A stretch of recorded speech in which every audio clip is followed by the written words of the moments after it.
Hello, my name is Geno Samuel, and welcome back to Discographies, Yes, in which I discuss and critique and summarize every studio album from the prog rock band Yes.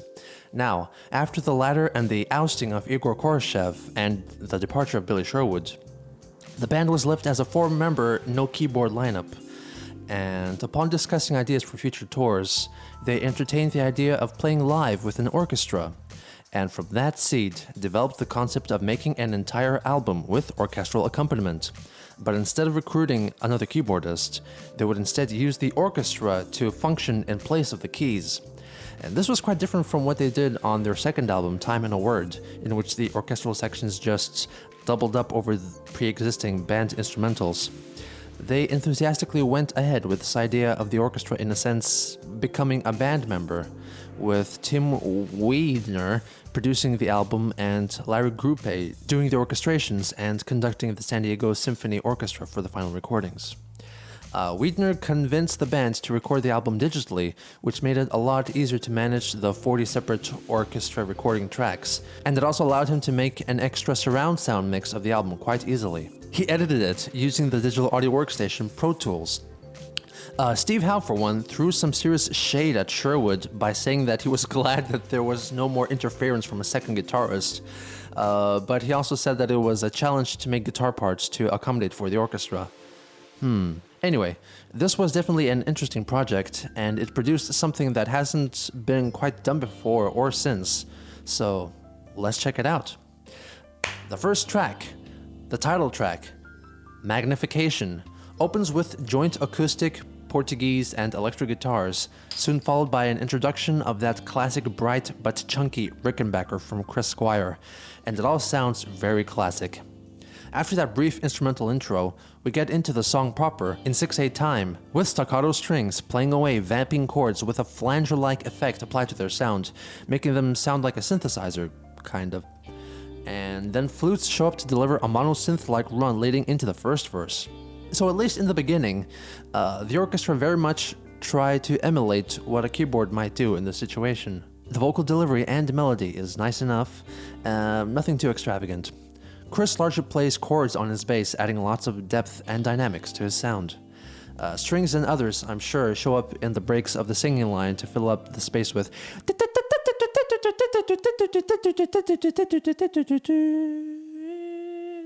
The orchestra, at least for now, is very tastefully utilized, and they don't overpower the band. I got some corn stuck in my teeth. The music modulates upwards, then Chris lets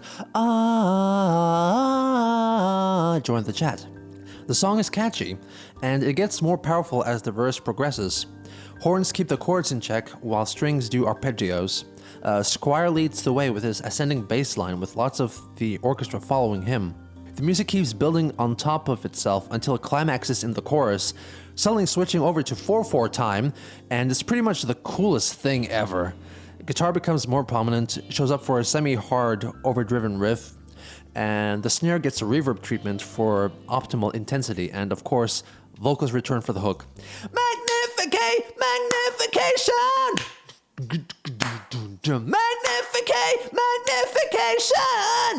Big solid harmonies make a triumphant return, and even without Sherwood, they sound incredibly solid. Sounds like there might be some autotune at play on this album, actually. Probably the first time that they used autotune on a record, I think. I'm not sure, though. The vocals are unhumanly perfect, and even though this was back in 2000 and 2001, the autotune sounds very convincing. Anyway, after the first chorus, we get to an instrumental break based on the opening theme. Steve does a jazzy guitar solo, and it's not bad. Squire largely plays two notes at a time, sort of harmonizing with himself. The verse follows much the same way as the one before, but there is a more climactic build-up to the next chorus. Magnification! Additional vocal lines come in the back, and this slow chant like Magnification! Magnification! After the chorus, there's a lengthy cycling of guitar solos and orchestral sound beds, continuing the groove from the chorus. Squire lets it rip for about a bar like a nice little hearty moment. The use of the orchestra continues to be very tasteful and tasty, creating a hopeful musical delivery before it all chaotically falls apart. Chords become dissonant, rhythm loses meaning, a bunch of flies invade Alan White's comfort zone, so he tries his best to whack them all into smithereens with his drumsticks, before coming back together at the end for one final resounding, booming strike on the root chord. And the sustained, distorted chord bleeds into the next track, Spirit of Survival, which begins very ominously, with just John proclaiming, "In this world, the gods have lost their way." Then there's a slow buildup of instruments, starting from guitars and some light bass, then some vocals, then some strings, and then into the main riff we go, a light, heavy metal riff led by bass and guitar.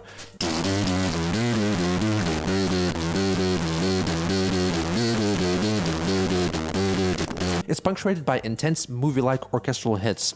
Some parts legit remind me of the cues used in the movie Aliens, specifically the bits with piccolo glisses, like the verses feature a more subdued mix of the riff, while it gets heavier in the choruses, with Chris introducing the vocals there with Spirit of Survival, and then John takes over to fill in the space, the color of your body, or whatever. The horns sustain chords in the back like a pad, again functioning a lot like a keyboard.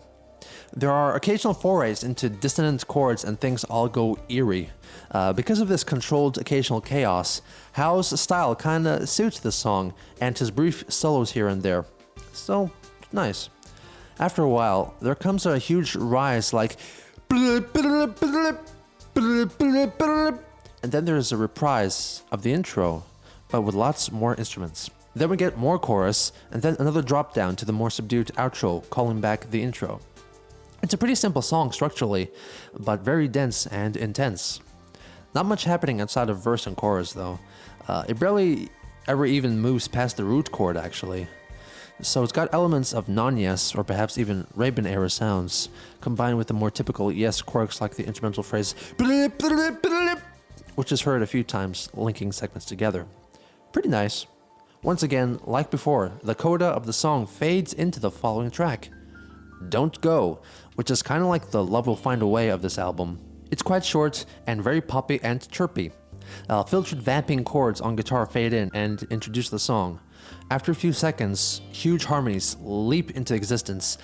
Don't take love for granted! Really booming, full of highs and lows. Still, I can't tell who's singing the bassy parts, like don't take love for granted. Could be Steve. But they sound very similar in quality to the ones heard on 1983's Leave It, so I'm leaning towards Alan White filling out the low end of the harmonies. The hook is kind of goofy sounding, not gonna lie. Sounds like a cartoon music. Don't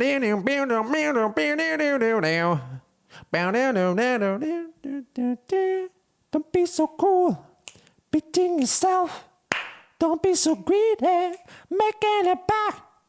Don't stand there, hey, waiting for me. The mood is very lighthearted about friendship and stealing friends' cars and all that good stuff.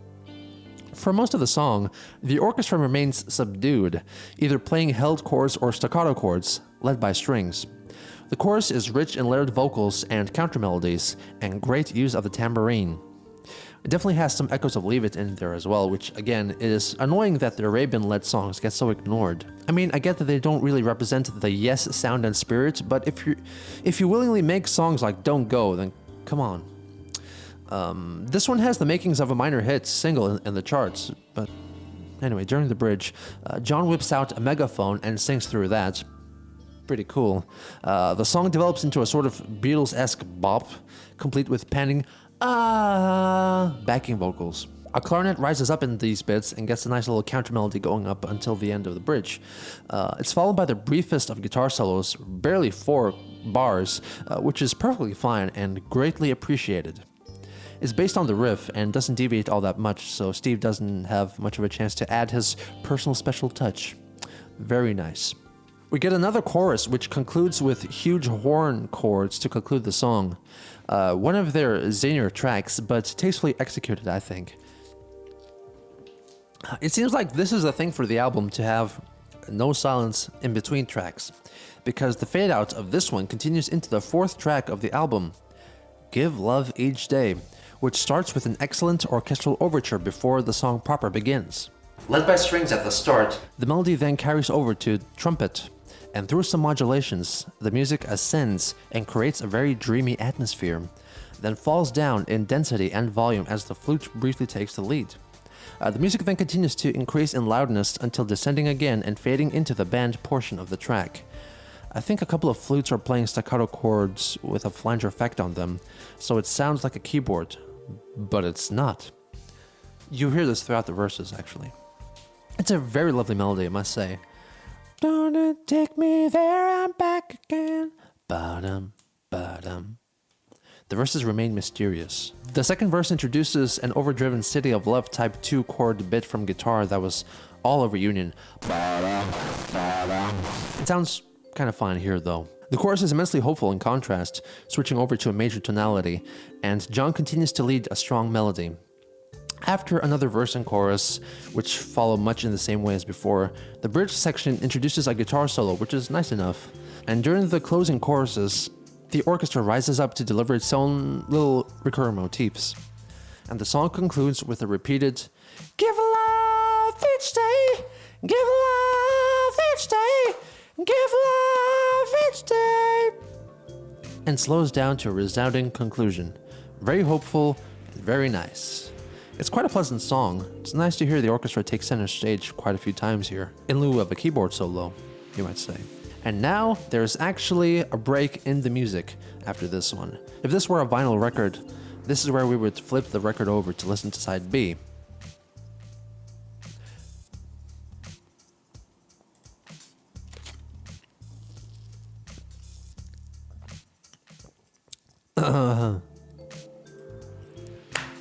Can You Imagine is up next, which has piano actually, from the very beginning, which I think Alan White played. Hey, it's not a synthesizer, so it can be on the album. The intro has also some great little runs from strings like... The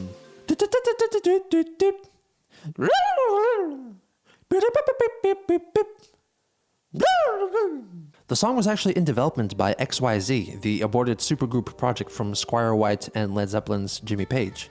The track as it is on Magnification is quite a rarity since it has Squire on lead vocals. Now, he has a nice strong voice, but his ability to hold onto a note is a bit shaky, I can tell from live performances. So that's why there's a very generous use of auto-tune on his vocals. He sounds good though. Too good, actually.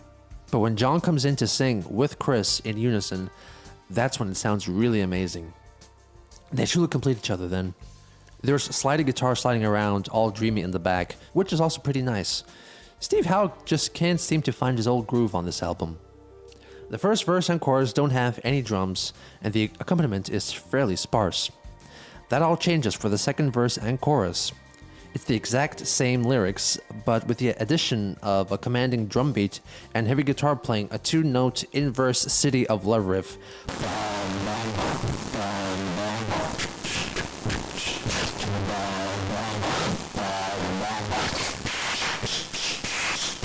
Can you imagine what it's like seeing life from the other side? Do you imagine dark and light, starless night? You might be the guide. And will the illusion confuse you? Play with your thoughts and alter your mind. Anyway, after the second chorus, there's a light, tinkly outro on piano which fades out into silence.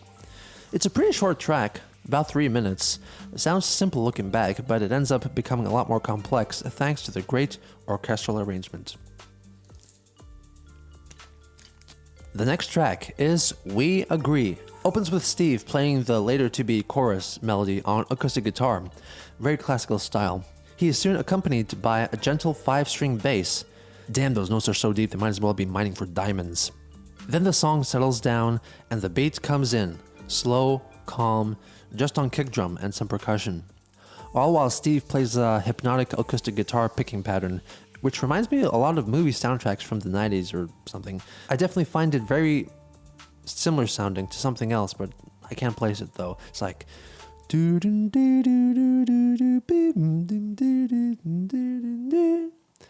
the orchestra plays lingering chords in the back, and the melody is nice enough, though the verse is all one chord. It's perfectly fine in principle to do that, though on this track, I honestly was hungering for them to jump to another chord. It was a little bit aggravating, actually. The second verse doesn't change much apart from a more active rhythm line, with the cross stick smack punctuating the start of every beat. The bass line also livens up, and creates the illusion of new chords by playing around the minor scale and not resting for too long on the root note. The linking section between the verse and chorus is probably one of my least favorite parts off the entire album. The monotonous melody, the clashy chords that don't lead anywhere, but thankfully it's not long at all, it's just like 4 or 6 bars. I'm not too crazy about the chorus either. It's nice and hopeful, aiming to be inspirational, but the arrangement, the tempo, the rhythm, the moods, it all sounds too close to Give Love Each Day, which is a little distracting. And Give Love is a lot more memorable melodically, so this chorus falls a little flat, I think. The bit after the chorus is great in contrast. It revisits the opening instrumental guitar line, now with lyrics. If we are one, then we are refugees. We are the prisoners of our own design. If we are one, see through the eyes of child. Steve shows up for some jazzy runs. It sounds great.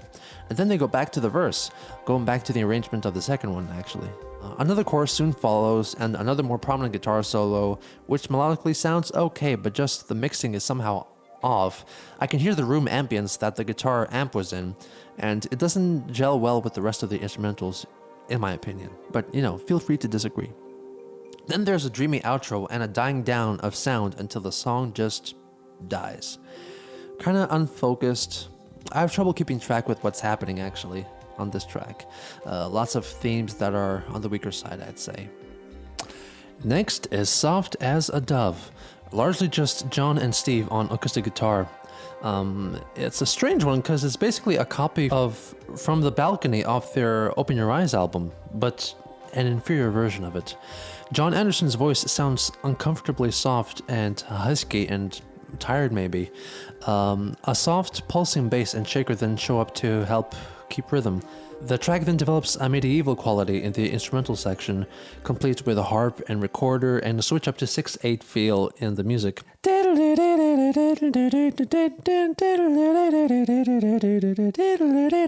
Then goes back to a regular 4/4 for the verse, and then gets all Celtic. Like, it's an odd one. I imagine they had an idea to make some kind of medieval banquet song that is also lyrically about John taking care of his daughter, I think. It was distracting, not only for the stylistic choices, but also for the fact that they ripped themselves off, thinking that maybe that album did so poorly, no one's gonna notice that we already did this guitar idea already. I don't know, it doesn't really do it for me, and I can confidently say that this is the weakest track on the album. Next song, Dreamtime. Opens with a classical guitar motif, played in a very Baroque style.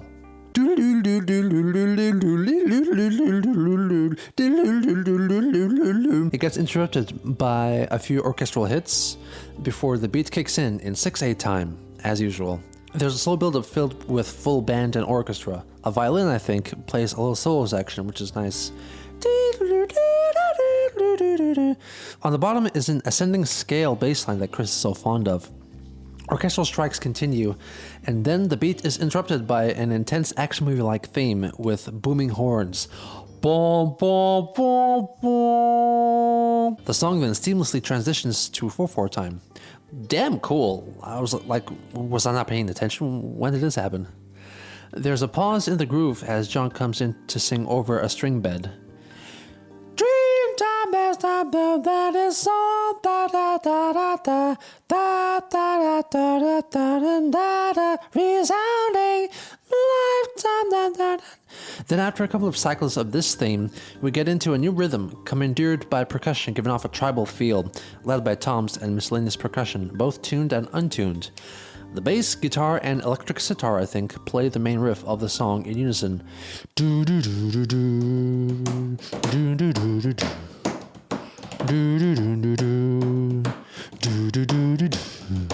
vocals are very, very, very cool.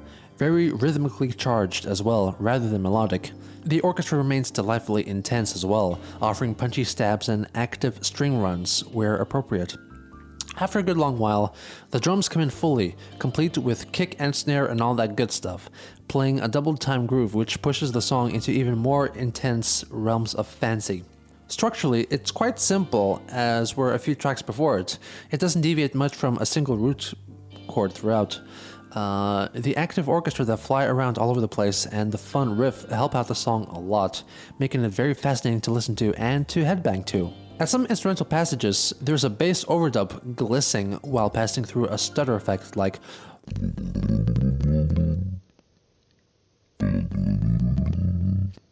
which sounds exactly like a part from The Fish off their Fragile album.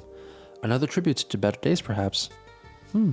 After exploring this hard-hitting riff-led theme for a good long while, they go back to the initial Dreamtime verse led by acoustic guitar, and then go back to the regular verse segment.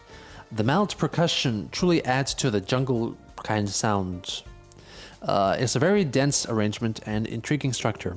There's a well-paced guitar solo that comes in towards the end as well. Finally, there's a recurring descending bass riff that goes like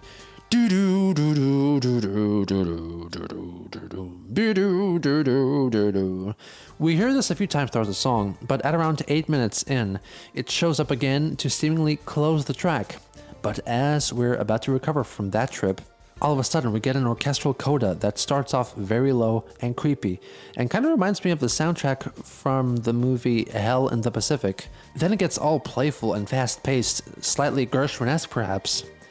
The band have gone for a tea break now, so it's just all orchestra delivering the outro for the song. The very ending sounds a bit too simplified, I'd say.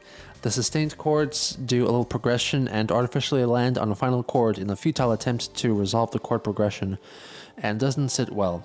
Apart from that little nitpick, this is a very solid track. It's simple in some aspects, such as the chord progression, but very complex in pretty much every other department. We then get into In the Presence of, the penultimate track, but it's the climax of the album in a way. At 10 minutes 20 seconds, it's the second longest track on the album, beaten by Dreamtime by 20 seconds. It opens with piano chords playing a simple tune, but kept interesting through some unexpected inversions.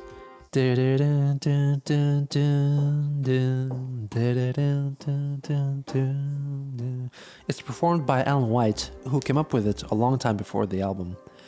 John comes in to sing a line following very closely with the piano.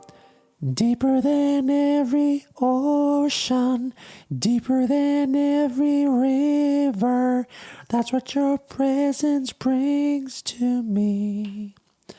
Soon after, the bass joins in, also replicating the piano, though with some more flourishes. Deeper than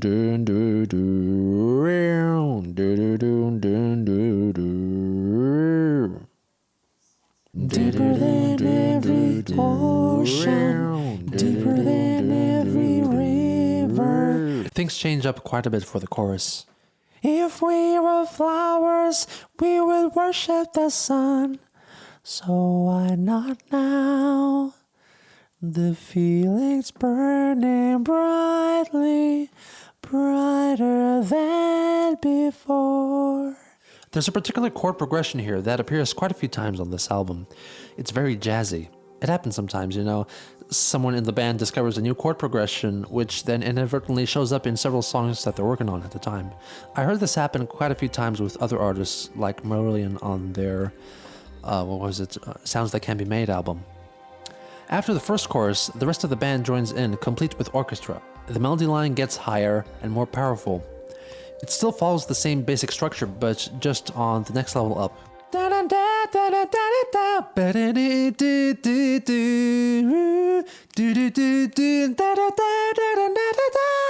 Then there's another chorus, and again another round with the verse. More layers of instruments each time, more layers of backing vocals and counter melodies. Howe unashamedly plays a guitar solo, loses his place, forgets how to play, Like legit, I think there's a bum note in here, like what the hell? No, sorry, I was wrong. He is not lost. In fact, he has truly found himself here. After a brief descending motif, the song introduces a new, slower, subdued section built on top of an ascending scale from the bass line.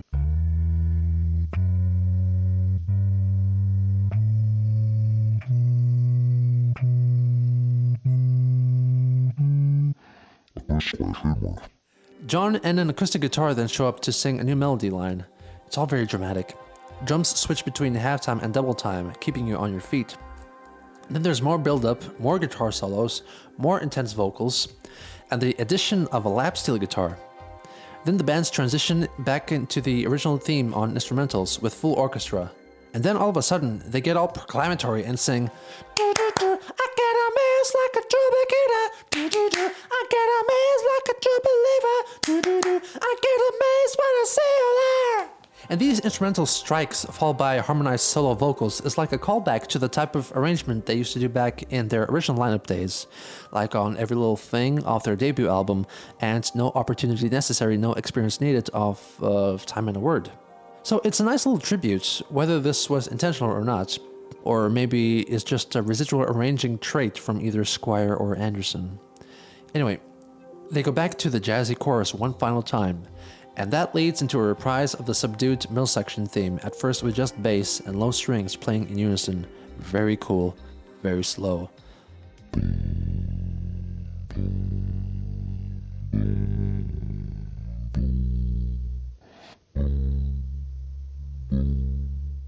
There's lots of processed vocal effects that help out to warm up the emptiness. And after the bass completes the phrase and comes back around to repeat it, dreamy, wavery guitar join in, followed by pizzicato strings and then the drum beat.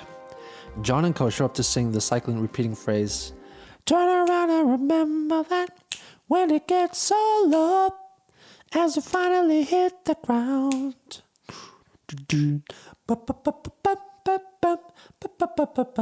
Turn around and remember that now you're standing tall.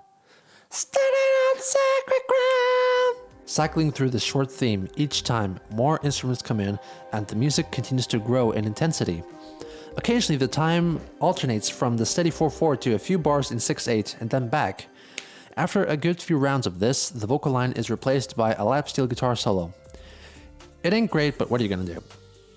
Vocals come back one last time and at the end repeat, standing on sacred ground, a couple of times, until the last ground is met with a big full ensemble strike on the root chord. And the bass instruments slowly step by step descend into a resounding conclusion to the song. In the presence of very intense, very dynamically wide, and very melodic. Very yes, and could have easily been considered as a classic, as Heart of the Sunrise or Starship Trooper is considered. Wonderful. And after that amazing climax, we get to the final track of the album, Time is Time. A 2-minute long gentle ballad, which is a little country-esque, you might say.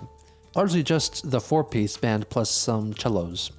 The entire song is just verses following the same chord progression, 1, 6, 3, 2 in a major key. And I really don't like that. It irks me greatly.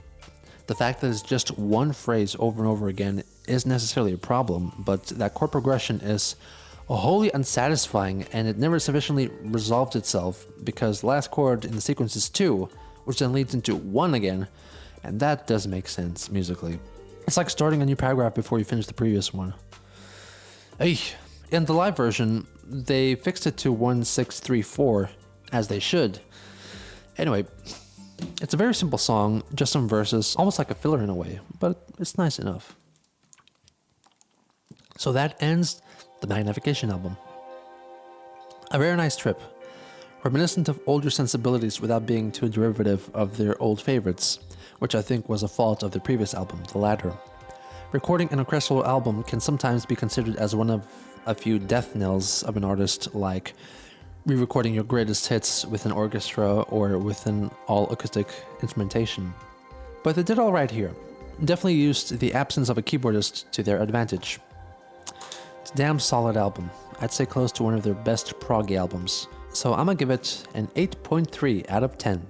The album was released in the UK on September 10th, 2001, and was scheduled to be released the following day in North America, but plans needed to be rescheduled. So it was instead released in December, but chances at success were pretty much null since the North American distributor Beyond Music went out of business a month later. Anyway, to support the album, Yes went on a Yes Symphonic tour with an orchestra accompanying them.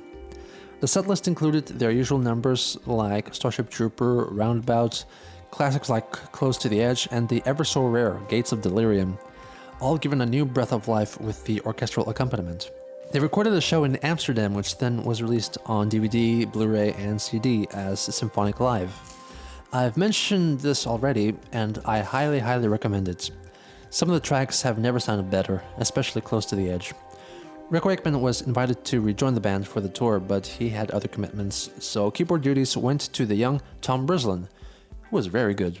So after the tour, Rick Wakeman did indeed rejoin the band in April 2002, and then they toured like they never did before, recorded more live videos than ever before, playing festivals like Glastonbury and the like.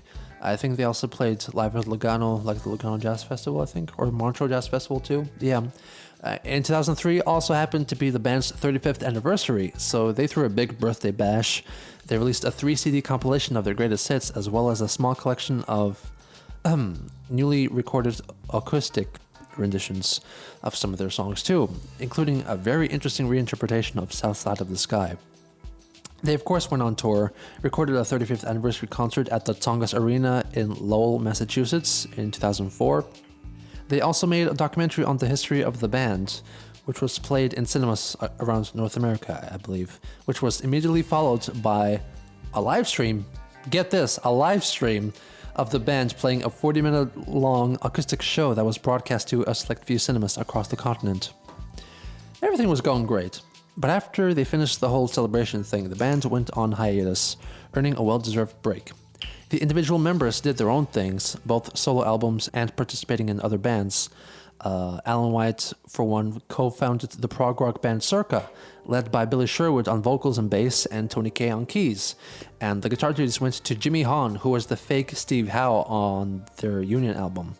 So that was a pretty cool reunion. And also Chris Squire reunited with The Sin, which was the band that he was in before he formed Yes back in the late 60s. So that was cool. And just as Yes was getting ready to get back together for their 40th anniversary and go on tour, featuring Rick's son, Oliver Wakeman, on keys, John Anderson was hospitalized after a very serious asthma attack and was diagnosed with acute respiratory failure. He was advised not to do any touring for 6 months. Well, he shouldn't have gotten sick and nearly died, because you know what the band did? They kicked him out of the band and went on tour without him, employing singer Benoit David from French Canada, who sang with the prog rock band Mystery and also the Yes tribute band Close to the Edge. Of course, John didn't like this, and since he co-owned the name Yes, the rest of the band agreed not to tour under the Yes name, instead calling themselves Steve Howe, Chris Squire, and Alan White of Yes, with Oliver Wakeman on keyboards and Benoit David on vocals. But by October 2009, they decided to go with the much catchier band name Yes, leaving John behind. This was not a nice thing to do, I must say. And this definitely did not go down well with a lot of fans. You know, people saying Yes isn't Yes without John Anderson. But Benoit wasn't a bad singer at all.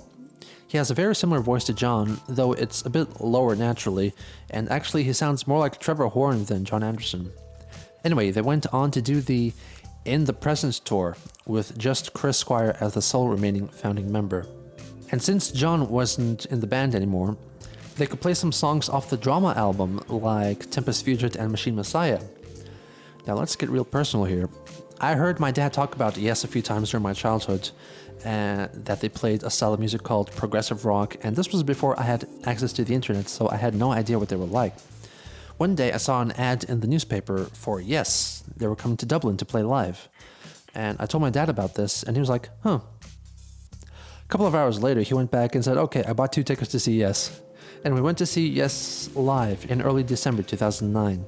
I had no idea what they looked like and what music they played. The only thing I knew of Yes was a pirated cassette copy that my dad had made of their 1987 album Big Generator, and I was hoping that they would play a song off that. Oh boy, I was in for a treat.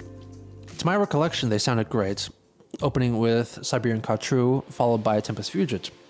They played Owner of a Lonely Heart, in addition to a surprise appearance of Astral Traveler off their second album, closing the show with the encore's Roundabout and then Heart of the Sunrise. I knew the lead singer was not John Anderson, but from where I was, he sounded just like him. Chris Squire was immeasurably and effortlessly cool. Wakeman Jr. pulled his weight fine enough, and I got internet the following year, I think, and began exploring Yes. I then found out that they were gonna make a new album, their first original album in 10 years, and what would become the second album in the band's career without John Anderson. So what's the story with that? Well, join me next time when I'll be reviewing their 2011 album, Fly From Here. Like and subscribe for more music reviews and original music. Special thanks to my patrons, and if you're interested in contributing, there's links to my Patreon and original music in the description below. Thanks again. See you around.